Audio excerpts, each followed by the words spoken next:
Hello friends, இன்றைக்கி நம்ம daily லைஃப்க்கு தேவையான யூஸ்ஃபுல்லான கிச்சன் டிப்ஸ் தாங்க பார்க்க போகிறோம். வீடியோ ரொம்ப யூஸ்ஃபுல்லாக இருக்கும். ஸ்கிப் பண்ணாமல் ஃபுல்லாக பாருங்கள். நீங்கள் ஏதாச்சும் ஃபஸ்ட் டைம் சேனலாக பார்க்குறதா இருந்தால் சப்ஸ்கிரைப் பண்ணிவிட்டு ஆல்ன்ற பெல் சிம்பிள் இருக்குங்க, அதுவுமே நீங்கள் கிளிக் பண்ணி வச்சுக்கோங்க. அப்போ தாங்க நம்ம போடக்கூடிய வீடியோஸை மிஸ் பண்ணாமல் பார்க்க முடியும். இப்போ வாங்க வீடியோக்குள்ளே போகலாம். ஃபஸ்ட்டு டிப்பே என்னன்னு சொல்லி பார்க்கலாங்க. நம்ம நிறைய வீட்டில் பார்த்தீங்கன்னா தேங்காய் உடைக்கனாலே ரொம்ப கஷ்டமாக இருக்குங்க. அப்படி நம்ம கஷ்டப்பட்டு தேங்காய் உடைச்சாலும் நமக்கு தேங்காய் ஒழுங்காக உடஞ்சி வராதுங்க. ரொம்ப ஈஸியாக தேங்காய் உடைக்க அழகாக உரிச்செடுக்க இந்த டிப்பை நீங்கள் ட்ரை பண்ணுங்கள். ஃபஸ்ட்டு ஒரு கப்பில் நம்ம தண்ணி எடுத்துக்கலாங்க. தண்ணி எடுத்துகிட்டு நம்ம எத்தனை தேங்காய் உடைக்க போகிறோமோ அத்தனை தேங்காய் நீங்கள் தண்ணிக்குள் நல்லா நம்ம அழைச்சி எடுத்துக்கலாங்க. இந்த மாதிரி தண்ணிக்குள் நல்லா நீங்கள் அழைச்சதுக்கப்புறம் இந்த கப்பை நம்ம சைடில் வச்சுட்டு ஒரு பிளேட் நம்ம எடுத்துக்கலாங்க. பிளேட் உள்ளுக்குள் நம்ம தேங்காய் வச்சுக்கலாங்க. தேங்காய் மேலே 3 கோடு மாதிரி இருக்கும் இல்லையா, எந்த கோடு பக்கம் அதிகமாக இருக்கோ அந்த கோடு பக்கம் ஃபஸ்ட்டு ஒரே ஒரு தட்டு மட்டும் நீங்கள் தட்டி வச்சுங்க. அதுக்கப்புறம் நீங்கள் எல்லா பக்கமும் இது போல் லைட்டாக நீங்கள் தட்டுனீங்கன்னா தேங்காய் நமக்கு கிராஸ் விழுகாதுங்க. எவ்வளோ ரவுண்ட் ஷேப் கிடைக்குதுன்னு நீங்களே பாருங்கள். ஏன் பாட்டு நான் கத்தி வச்சு நான் தட்டுறேன், ஆனால் இருந்தாலுமே நமக்கு தேங்காய் நமக்கு நல்லா ரவுண்ட் ஷேப்பில் உடஞ்சி கிடைக்குங்க. கண்டிப்பாக இந்த டிப்பு உங்களுக்கு ரொம்பவே யூஸ்ஃபுல்லாக இருக்குங்க. மறக்காமல் இந்த டிப்ஸை நீங்கள் ட்ரை பண்ணி பார்த்துட்டு மறக்காமல் கீழே கமெண்ட் பாக்ஸில் கமெண்ட் பண்ணுங்கள். இந்த டிப்பு உங்களுக்கு யூஸ்ஃபுல்லாக இருக்குன்னு நினச்சிங்கன்னா கூட மறக்காமல் ஒரு லைக் போட்டுட்டு பாருங்கள். நெக்ஸ்ட்டு டிப்பே என்னன்னு சொல்லி பார்க்கலாங்க. நான் இன்றைக்கி நான்ஸ்டிக் தவா எடுத்துருக்கேங்க. இந்த தவால் நான் பார்த்தீங்கன்னா அடிக்கடிக்கு தோசை, சப்பாத்தி, ஆம்லேட் எல்லாமே நான் செய்வேங்க. இந்த மாதிரி நான் மாற்றி மாற்றி செய்கிறதுனால தோசை ஒழுங்காக வராது. அது மட்டும் இல்லைங்க, இந்த தோசைக்கல்ல ஓரங்களில் பார்த்தீங்கன்னா நிறைய கறி பிடிச்ச மாதிரி அழுக்கு நமக்கு பிடிச்சிருக்குங்க. அதையெல்லாம் நம்ம எப்படி ரிமூவ் பண்ணலான்னு சொல்லி பார்க்கலாம். அது மட்டும் இல்லாமல் தோசையும் ரொம்ப சூப்பராக நம்ம இலை செய்யலாங்க. அது எப்படின்னு சொல்லி பார்க்கலாம். கேஸ் ஸ்டவ் ஆன் பண்ணி தோசைக்கல்லை நீங்கள் வச்சுக்கோங்க. அதுக்கப்புறம் நம்ம வீட்டில் யூஸ் பண்ணக்கூடிய சால்ட்டு ஒரு 1 டீஸ்பூனுக்கு மட்டும் நீங்கள் தோசைக்கல் மேலே நீங்கள் சேர்த்துக்கோங்க. இந்த மாதிரி நம்ம தோசைக்கல் மேலே நம்ம சேர்த்ததுக்கப்புறம் தோசைக்கை நம்ம எடுத்துக்கலாங்க. உப்பை எல்லா பக்கமும் தோசைக்கை வச்சு நல்லா நீங்கள் ஸ்ப்ரெட் பண்ணி விடுங்க. இந்த மாதிரி உப்பை நீங்கள் எல்லா பக்கம் ஸ்ப்ரெட் பண்ணி விட்ட பின்னாடி தோசைக்கை வச்சு ஓரங்களை லைட்டாக நீங்கள் தள்ளி விடுங்க. நீங்கள் தள்ள நீங்கள் பார்த்தீங்கன்னா அந்த தோசைக்கல் மேலே எவ்வளோ அழுக்கு இருந்தாலும் சரிங்க, எல்லா அழுக்குமே நமக்கு வந்துடுங்க.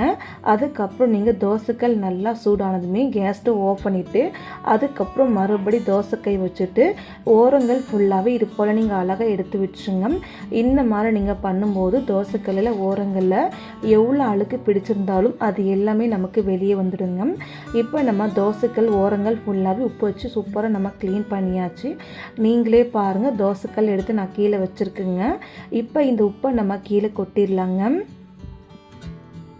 இப்போ பாருங்கள் ஃப்ரெண்ட்ஸ், உப்பை நம்ம கீழே கொட்டியாச்சுங்க. அதுக்கப்புறம் நீங்கள் தண்ணி நம்ம எடுத்துகிட்டு தோசைக்கல்ல மேலே ஊற்றிக்கலாங்க. தண்ணி ஊற்றிட்டு ஒரு டைம் நீங்கள் தோசைக்கல்ல அழைச்சி நீங்கள் ஊற்றி விட்டுருங்க. இந்த மாதிரி நீங்கள் அழைச்சி ஊற்றுனதுக்கப்புறம் நீங்கள் பார்த்தீங்கன்னா மறுபடி தோசைக்கல்ல க்ளீன் பண்ண சாஃப்டான நார் எடுத்துக்கலாங்க. விம் சோப்பு இல்லை விம் ஜெல் வச்சுட்டு சாஃப்ட் நார் வச்சுட்டு தோசைக்கல் ஃபுல்லாகவே நல்லா நீங்கள் தேய்ச்சி க்ளீன் பண்ணிக்கோங்க. காரணம் கொண்டு நீங்கள் ஸ்க்ரப்பை போட்டு தேய்க்காமல் சாஃப்டான நார் வச்சு நீங்கள் எல்லா பக்கம் நம்ம தேய்ச்சிக்கலாங்க. இந்த மாதிரி நீங்கள் தேய்ச்சதுக்கப்புறம் ஒரு டைம் நம்ம தண்ணி ஊற்றி நல்லா க்ளீன் பண்ணிவிட்டு வந்துடலாங்க. இப்போ பாருங்கள், நான் தண்ணி ஊற்றிட்டு நல்லா நான் க்ளீன் பண்ணிவிட்டு வந்துட்டேன். அதுக்கப்புறம் ஒரு கிளாத் வச்சு நம்ம துடைச்சிக்கலாங்க.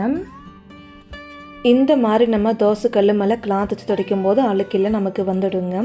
அதுக்கப்புறம் ஒரு பாதி வெங்காயம் மட்டும் நீங்கள் கட் பண்ணி எடுத்துக்கலாங்க. பாதி வெங்காயத்தை தோசைக்கல் மேலே நீங்கள் அப்படியே வச்சு விட்டுருங்க. கொஞ்சம் போல் மட்டும் எண்ணெய் தோசைக்கல் மேலே நீங்கள் ஊற்றிக்கோங்க. அதுக்கப்புறம் நீங்கள் வெங்காயம் வச்சுட்டு தோசைக்கல் ஃபுல்லாகவும் நல்லா நீங்கள் தேய்ச்சிக்கோங்க. பாருங்கள், தோசைக்கல் ஃபுல்லாகவும் நம்ம நல்லா தேய்ச்சாச்சுங்க. இந்த மாதிரி நீங்கள் தேய்ச்சதுக்கப்புறம் எப்போதும் போல் நீங்கள் தோசை ஊற்றிக்கலாங்க. தோசைக்கல் நமக்கு தோசை ஒட்டாமல் வரும். அதே சமயம் நமக்கு தோசைக்கல்ல இருந்த அழுக்கெல்லாம் நமக்கு ரிமூவ் ஆகிடுச்சுங்க. கண்டிப்பாக இந்த டிப்பு உங்களுக்கு ரொம்பவே யூஸ்ஃபுல்லாக இருக்குங்க. மறக்காமல் இந்த மாதிரி நீங்கள் ட்ரை பண்ணி பாருங்கள். எங்கிட்ட இன்றைக்கி மாவு இல்லைங்க, அதனால் மட்டும்தாங்க நான் தோசை ஊற்றி காமிக்கல. உங்ககிட்ட தோசை மாவு இருந்துச்சுன்னா கண்டிப்பாக ஊற்றி பாருங்கள். ரொம்ப சூப்பராக நமக்கு தோசைக்கல்ல தோசை நமக்கு ஒட்டாமல் வருங்க. அடுத்த டிப்பே என்னன்னு சொல்லி பார்க்கலாங்க. நான் இன்றைக்கி பார்த்தீங்கன்னா ஒரே ஒரு கொட்டாங்குச்சி போல் மட்டும் எடுத்துருக்கேன். இந்த மாதிரி கொட்டாங்குச்சி நீங்கள் எடுத்து வச்சுக்கோங்க. இதை நம்ம எப்படி யூஸ் பண்ணலான்னு சொல்லி பார்க்கலாம். அதுக்கப்புறம் ஒரு கம்பி எடுத்துக்கலாங்க. கம்பியோ இல்லை ஒரு கத்தி எடுத்துக்கோங்க. அந்த கொட்டாங்குச்சி உள்ளுக்குள்ளே 3 கண் இருக்குள்ளே ஒரு கண்ணில் மட்டும் நீங்கள் இந்த மாதிரி நீங்கள் ஹோல்ஸ் நீங்கள் போட்டு வச்சுக்கோங்க. அதுக்கப்புறம் இந்த கொட்டாங்குச்சி மேல் பக்கமாக அந்த தேங்காவை நார்லாம் இருக்குல்ல ஃபுல்லாக நீங்கள் கை வச்சு ரிமூவ் பண்ணி வச்சுருங்க. இது எதுக்காகன்னு சொல்லி பார்க்கலாம். இதை நீங்கள் சைடில் வச்சுக்கோங்க. நம்ம வீட்டில் பாட்டில் நம்ம எண்ணெய் ஊற்றணும் போது நம்ம டேரெக்டாக எண்ணெய் குறை வச்சு நம்ம ஊற்றும் போது பார்த்து நமக்கு நிறைய எண்ணெய் கீழே நமக்கு சிந்திடுங்க. அந்த மாதிரி சிந்தாமல் இருக்க அந்த பாட்டில் மேலே இந்த மாதிரி கொட்டாங்குச்சி வச்சு விட்டுருங்க. அந்த ஹோல்ஸ் பார்த்தீங்கன்னா அந்த கொட்டாங்குச்சி உள்ளுக்குள்ளே இந்த மாதிரி நீங்கள் எண்ணெய் ஊற்றி விட்டிங்கன்னா எண்ணெய் ஃபுல்லாகவே நமக்கு பாட்டில் உள்ளுக்குள் நமக்கு போயிடுங்க. எண்ணெய் நமக்கு ஒரே ஒரு சொட்டு எண்ணெய் கூட பாட்டில் மேலேயே கீழே நமக்கு சிந்தவும் செய்யாதுங்க. இந்த கொட்டாங்குச்சி நீங்கள் ஒரு புனல் மாதிரி வச்சு நீங்கள் யூஸ் பண்ணிக்க முடியுங்க. கண்டிப்பாக இந்த டிப்பு உங்களுக்கு ரொம்பவே யூஸ்ஃபுல்லாக இருக்குங்க. இப்போ நான் பாருங்கள் எண்ணெய் ஃபுல்லாகவே அழகாக நான் ஊற்றி வச்சாச்சுங்க. இந்த மாதிரி நீங்கள் ஊற்றுனதுக்கப்புறம் நீங்கள் எப்போதும் போல் இந்த கொட்டாங்குச்சி எடுத்துகிட்டு ஒரு டைம் நல்லா நீங்கள் வாஷ் பண்ணிட்டு மறுபடியும் நீங்கள் ரியூஸ் பண்ணிக்கலாங்க. அதுக்கப்புறம் எண்ணெய் மூடியை போட்டுட்டு எப்போதும் போல் க்ளோஸ் பண்ணி வச்சுக்கலாம். எண்ணெய் டப்போ நம்ம தொடச்சிக்கணும்னு அவசியமும் கிடையாதுங்க. கண்டிப்பாக இந்த டிப்ஸை நீங்கள் ட்ரை பண்ணுங்கள். நெக்ஸ்ட்டு டிப்பே என்னன்னு சொல்லி பார்க்கலாங்க. நம்ம வீட்டில் சின்ன சின்ன பாட்டில் ஜூஸ்லாம் குடிச்சு நம்ம கீழே போட்டுருவோம் இல்லையா, அந்த மாதிரி பாட்டில் நம்ம கீழே தூக்கி போடாமல் இதுவும் நம்ம எப்படி யூஸ் பண்ணலான்னு சொல்லி பார்க்கலாம். இந்த பாட்டில் மேலே கவர்லாம் வரலையா, அந்த கவரெலாம் நீங்கள் நம்ம எடுத்து வச்சிடலாங்க. பாருங்கள் நான் கவர் ஃபுல்லாக எடுத்துட்டுங்க. கவர் ஃபுல்லாக எடுத்ததுக்கப்புறம் இந்த பாட்டில் நீங்கள் அப்படியே வச்சுக்கோங்க. ஒரு பழைய கத்தி வச்சு கேஸில் லைட்டாக நீங்கள் ஹீட் பண்ணிவிட்டு கத்தி வச்சு நம்ம கட் பண்ணிக்கலாங்க. நான் வீடியோவில் காமிக்கிற பாருங்கள். இதே போல் நீங்கள் அந்த வாட்டர் கேனை பாதியை நீங்கள் கட் பண்ணிக்கோங்க. இந்த மாதிரி நம்ம பாதியை கட் பண்ணதுக்கப்புறம் நீங்கள் பார்த்தீங்கன்னா அந்த வாட்டர் கேனை கொஞ்சம் கிராஸ் ஆக்கிறதுனால கத்திக்குள்ளே வச்சுட்டு நல்லா நம்ம ஈவனாக ரவுண்ட் ஷேப்புக்கு கட் பண்ணிக்கலாங்க. பாருங்கள் ரவுண்ட் ஷேப் நம்ம கட் பண்ணியாச்சு. அதுக்கப்புறம் இன்னொரு வாட்டர் கேன் மூடி போட்டிருக்கு இல்லையா, அதுவுமே நீங்கள் நல்லா நம்ம ரவுண்ட் ஷேப்புக்கு நம்ம கட் பண்ணிக்கலாங்க. இந்த மாதிரி நீங்கள் ரவுண்ட் ஷேப்புக்கு நீங்கள் கட் பண்ணிவிட்டு இந்த கத்திரிக்கோல் நம்ம சைடில் வச்சுக்கலாங்க. இது எதுக்காகன்னு சொல்லியும் பார்க்கலாங்க. ஃபஸ்ட்டு நம்ம பாட்டில் கேப்பை மூடி ஓப்பன் பண்ணி சைடில் வச்சுக்கோங்க. மூடி நமக்கு தேவைப்படாதுங்க. அதுக்கப்புறம் கீழ் பாட்டம் மேல் பாட்டம் இருக்கு இல்லையா, இந்த வாட்டர் கேனை இது போல் நீங்கள் வச்சு விட்டுருங்க. இந்த மாதிரி நீங்கள் வச்சதுக்கப்புறம் இதை நம்ம சைடில் வச்சுக்கலாங்க. அதுக்கப்புறம் நம்ம பாத்ரூம் க்ளீன் பண்ணுறதுக்கு சோப்பெல்லாம் யூஸ் பண்ணுவோம் இல்லையா, அந்த மாதிரி சோப்பை நம்ம எடுத்துக்கலாங்க. சோப்பு எடுத்துகிட்டு ஒரு கத்தி வச்சு இது போல் லைட்டாக நீங்கள் கிராக் பண்ணிட்டு கை வச்சு நீங்கள் உடச்சிக்கோங்க. இந்த மாதிரி நீங்கள் உடச்சிட்டு பாதி சோப்பை நீங்கள் ஸ்டோர் பண்ணி வச்சுக்கோங்க. பாதி சோப் மட்டும் எடுத்துக்கலாங்க. பாதி சோப் எடுத்துகிட்டு எப்போதும் போல் நீங்கள் பாத்திரம் க்ளீன் பண்ணிட்டு இந்த டப்பா உள்ளுக்குள்ளே வச்சு விட்டுக்கலாங்க. இந்த மாதிரி வைக்கும்போது என்ன ஆகும்னா நமக்கு சோப்பு நமக்கு ஈஸியாக கரைஞ்சி போகாமல் இருக்கும். அது மட்டும் இல்லாமல் சோப்பு நமக்கு ரொம்ப நாளைக்கு வருங்க. அது மட்டும் இல்லைங்க, நம்ம வீட்டில் பாத்திரம் க்ளீன் பண்ணுற இடத்துல அந்த சோப்பு வைக்கிற இடத்துல நிறைய சோப்பு கரை வருங்க. அந்த மாதிரி கரையுமே நமக்கு படாமல் இருக்குங்க. கண்டிப்பாக இந்த ஒரு டிப்பை நீங்கள் ட்ரை பண்ணி பாருங்கள். நமக்கு ரொம்பவே யூஸ்ஃபுல்லாக இருக்குங்க. நெக்ஸ்ட்டு டிப்பே என்னன்னு சொல்லி பார்க்கலாங்க. நம்ம வீட்டில் நம்ம பருப்பு சாம்பார், மசாலா குழம்பு, சிக்கன் குழம்பு, மட்டன் குழம்பு, எந்த குழம்பு நீங்கள் செஞ்சாலும் மறக்காமல் இந்த டிப்ஸை நீங்கள் ட்ரை பண்ணுங்கள். நான் இன்றைக்கி பார்த்தீங்கன்னா மசாலா அரைச்சி முருங்கை குழம்பு செய்ய போகிறேன். இறக்கிறதுக்கு ஒரு 5 நிமிஷத்துக்கு முன்னாடி நீங்கள் ஒரு அரை டீஸ்பூனுக்கு மட்டும் நீங்கள் சுகர் சேர்த்துக்கோங்க. ஒரு டீஸ்பூனுக்கு மட்டும் நீங்கள் நெய் நீங்கள் சேர்த்துட்டு நல்லா நீங்கள் கலக்கி விட்டுக்கோங்க. இந்த மாதிரி நீங்கள் நெய் சுகர் நீங்கள் சேர்க்கும்போது பார்த்தீங்கன்னா நமக்கு குழம்பு இன்னும் டேஸ்ட் சூப்பராக இருக்குங்க. அது மட்டும் இல்லாமல் நமக்கு நல்லா வாசனையாக இருக்கும். கண்டிப்பாக இந்த சின்ன டிப்பை நீங்கள் ட்ரை பண்ணி பாருங்கள். நமக்கு ரொம்பவே யூஸ்ஃபுல்லாக இருக்கும், டேஸ்ட்டாகவும் இருக்குங்க. அடுத்த டிப்பே என்னன்னு சொல்லி பார்க்கலாங்க. நம்ம வீட்டில் நம்ம பால் காய்க்கும் போதாக இருக்கட்டும், இல்லை டீ போடும்போதாக இருக்கட்டுங்க, பால் குண்ட ஓரங்கள் தீஞ்சு போயிடுங்க. அது மட்டுமே இல்லாமல் அடியிலும் தீஞ்சு போயிடுங்க. அந்த மாதிரி எதுவுமே ஆகாமல் இருக்க இந்த டிப்பை நீங்கள் ட்ரை பண்ணுங்கள். ஃபஸ்ட்டு பால் குண்டாக்குள்ளே தண்ணி நீங்கள் சேர்த்துட்டு அதுக்கப்புறம் நீங்கள் பால் சேர்த்துக்கோங்க. பால் நீங்கள் ஊற்றும் போது குண்டாங்களில் தெறிக்க செய்யுங்க. அந்த மாதிரி பால் குண்டா ஓரங்கள் திரிக்கும் போது ஒரு துணி வச்சு தொடச்சிட்டு அதுக்கப்புறம் நீங்கள் எப்போதும் போல் பால் காய வச்சுக்கலாங்க.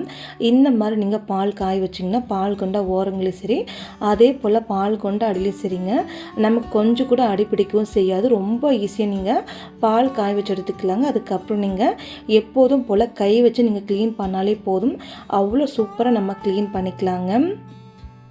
அடுத்ததாக நம்ம டீ எல்லாம் போட்டோம்னா அந்த டீ குண்டால் பார்த்தீங்கன்னா ஓரங்கள் தீஞ்சு போயிடுங்க. அதே மாதிரி அடிலையும் ஒரு மாதிரி தீஞ்சு போயிடுங்க. அந்த மாதிரி ஆகாமல் இருக்க எப்போவுமே நீங்கள் டீ தூள் போகிறதுக்கு முன்னாடி சிம்மில் வச்சுட்டு அதுக்கப்புறம் நீங்கள் டீ தூள் போட்டு நல்லா நீங்கள் கொதிக்க வைங்க. டீ ஃபுல்லாக நீங்கள் குடிச்சதுக்கப்புறம் அந்த டீ குண்டாவை நீங்கள் கையோடு எடுத்துக்கலாங்க. கையோடு எடுத்துகிட்டு எப்போதும் போல் நீங்கள் சிங்க்கு உள்ளுக்குள்ளே வச்சுக்கோங்க. சிங்க்கு உள்ளுக்குள்ளே வச்சுட்டு கொஞ்சமாக நீங்கள் தண்ணி ஊற்றிக்கலாங்க. இந்த டீ குண்டாக்குள்ளே கொஞ்சமாக நம்ம தண்ணி டீ குண்டாக்குள்ளே ஊற்றிட்டு நீங்கள் பார்த்தீங்கன்னா நார் ஸ்க்ரப்பு எதுவுமே போடாமல் ஒரு டைம் நீங்கள் கை வச்சுட்டு எல்லா பக்கமும் நல்லா நீங்கள் கை வச்சு மட்டுமே லைட்டாக நீங்கள் தேய்ச்சி விடுங்க.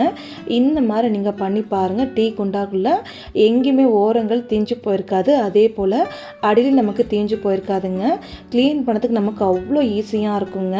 இப்போ நீங்களே பாருங்கள், கை வச்சு நான் க்ளீன் பண்ணிவிட்டேன். முக்கால் வாசி வேலை இப்போயே நமக்கு முடிஞ்சிருச்சுங்க. அதுக்கப்புறம் நீங்கள் எப்போதும் போல் சாஃப்டான நார் வச்சு எப்போதும் போல் ஒரு டைம் நீங்கள் நார்மலாக வாஷ் பண்ணி எடுத்திங்கன்னா நமக்கு டீ பாத்திரமாக இருக்கட்டும் இல்லை பால் பாத்திரமாக இருக்கட்டும்ங்க ரொம்ப ஈஸியாக நம்ம க்ளீன் பண்ணி எடுத்துக்கலாம். டைம் ரொம்ப சேவ் ஆகுங்க. கண்டிப்பாக இந்த டிப்பை நீங்கள் ட்ரை பண்ணி பாருங்கள். நமக்கு ரொம்ப ஈஸியாக வேலையும் முடிஞ்சிருங்க. இந்த டிப்பு உங்களுக்கு கண்டிப்பாக ரொம்ப ரொம்ப யூஸ்ஃபுல்லாக இருக்கும். மறக்காமல் ட்ரை பண்ணி பார்த்து கீழே கமெண்ட் பாக்ஸில் கமெண்ட் பண்ணுங்கள். ஓகே ஃப்ரெண்ட்ஸ், இந்த வீடியோ உங்களுக்கு ஏதாச்சும் யூஸ்ஃபுல்லாக இருக்குன்னு நினச்சிங்கன்னா லைக் பண்ணுங்கள், சப்ஸ்கிரைப் பண்ணுங்கள், ஷேர் பண்ணுங்கள், ட்ரை பண்ணுங்கள். Thank you friends. நாளைக்கு பார்க்கலாம் வேறொரு வீடியோவில்.